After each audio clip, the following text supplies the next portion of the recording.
Hello and welcome back to Five Things Friday. It is Friday. We are going to get this episode out today. I'm committed to it.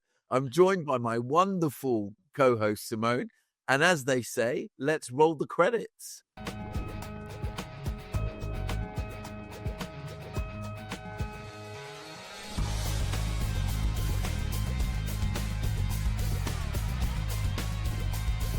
Okay, so as I said, we're going to jump straight to it. I'm still clapping. I'm still passionate.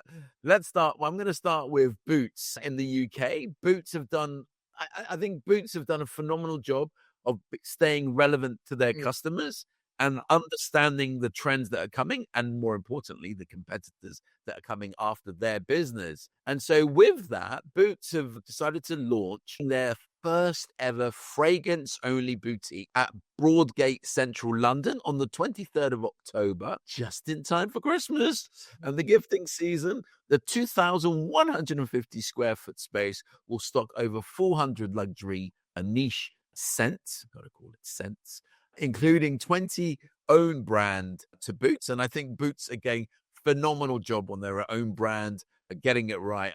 I've worked with Boots, and so I've spent a lot of time in Nottingham understanding how much they put into understanding their customer. So I reckon there's going to be a couple of little sensation hits in there. It's a consultation-led experience. As we all know, that's what beauty is about. That's what's made Sephora and all the other brands expand. Is Kiko is it Kiko in the UK? I can't remember. Yes. Anyway, Kiko is in the UK. Beauty is a massive thing. Concierge services, gift wrapping, and it follows the company's beauty only. You've heard me talk about this because I absolutely love the Battersea Power Station development. I think it's a really beautiful shopping experience. And they've got their own beauty or Boots beauty only store. That was the first one there. And this is now going to be the second one. So, but it's also a signal that Boots are now pushing into premium, which I think is something that's been lacking because they've been the, everyday brand that you can turn to, but now they want to sort of push a little bit further and go to that. So that's my one, Simone. How about we go to you for the next one? Yes. Are we going to do Debenhams? Which one would you like to do, Nike or the Debenhams? Debenhams. Designers at Debenhams is back. And as you can see on the video, at the front of this campaign is the iconic Kim Cattrall, aka Samantha from Sex and the City, who I have to say I love. I think she's hilarious. I think it's a really great choice. But for those that don't know, Designers at Debenhams, it originally launched in 1993, and it wasn't really just a range. It was, I guess, the first retailer to really blur the lines between designer fashion and high street shopping, long before the whole collab culture was even a thing. So they partnered with names like Henry Holland, which is what I remember them for, Jasper Conran, Matthew Williamson, and it made designers accessible. And I thought it was interesting is when you really think about it, I think that Debenhams doing that set the playbook for collabs like H&M and Versace, which was a weird and wonderful collab. But now with this, there's the brand Ashish is taking the lead, and you saw in the video there, it's very maximalist, vibrant sequin. You Versace. It's very Samantha of Sex and the City. Yeah. But Dan Finlay, who's the CEO of Debenhams, really said, I think I've got the quote up here, he said, Designers at Debenhams was more than a range. It was a retail movement. Bringing it back isn't just about nostalgia. It's about re-engineering the DNA that made it iconic for how people shop and live and dress now. And I think that the high street obviously needs a bit of a zhuzh. We should get Dan on the show, I would love to see you interview him. I would love that. So, yeah, he's a good guy. I saw him in... Say again? So Dan, if you're listening. Yeah, no, Dan, of course he listens. He knows me. He used to be head of digital at JD Sports, and I saw him last year at NRF, like front row.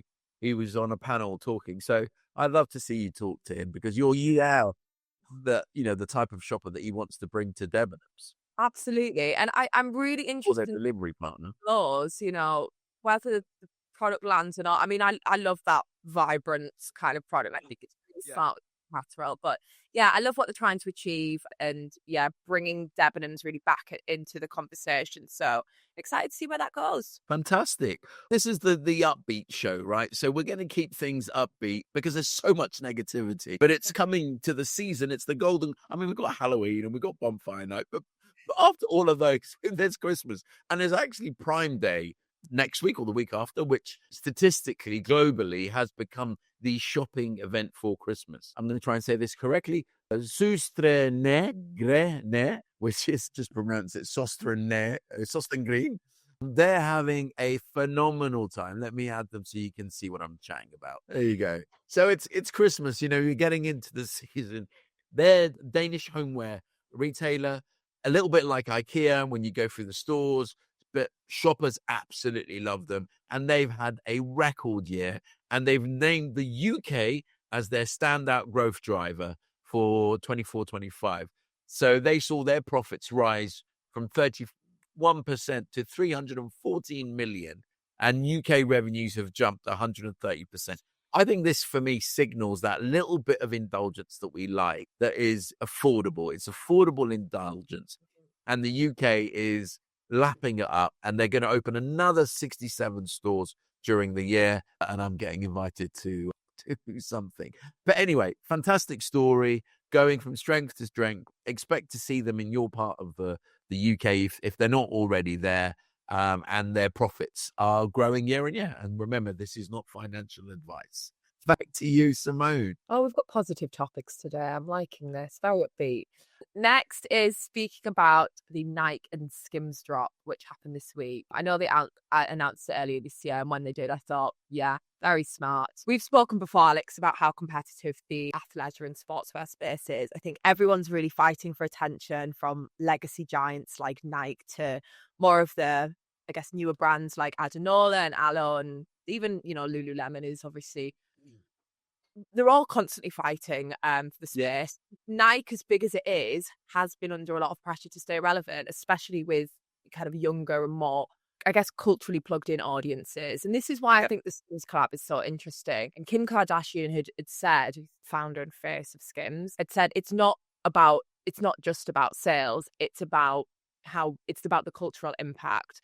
And that line really stuck with me, and it made me think, who gets the most out of this? Is it Nike or is it Skims? Because Nike gets the cultural clout, but I think Skims gets the, I don't know, I guess the performance credibility. Nike's obviously been around for ages. But yeah, I thought it was interesting, and it just got me thinking, who do you think comes out stronger from this? Obviously two very dominant forces. Really interesting. So yeah, I love it. I think, you know, trying to keep up with Adidas, or however you say, Adidas or Adidas, whichever one. I think it's really interesting. And more interesting is that brown, which I thought was last year's color, is obviously this year's color, because everything is chocolate brown or dark brown. Love it. Really? Okay. I'm on trend. I've got a new suede jacket that's chocolate brown. Obviously, so on trend. Brown suede is very in.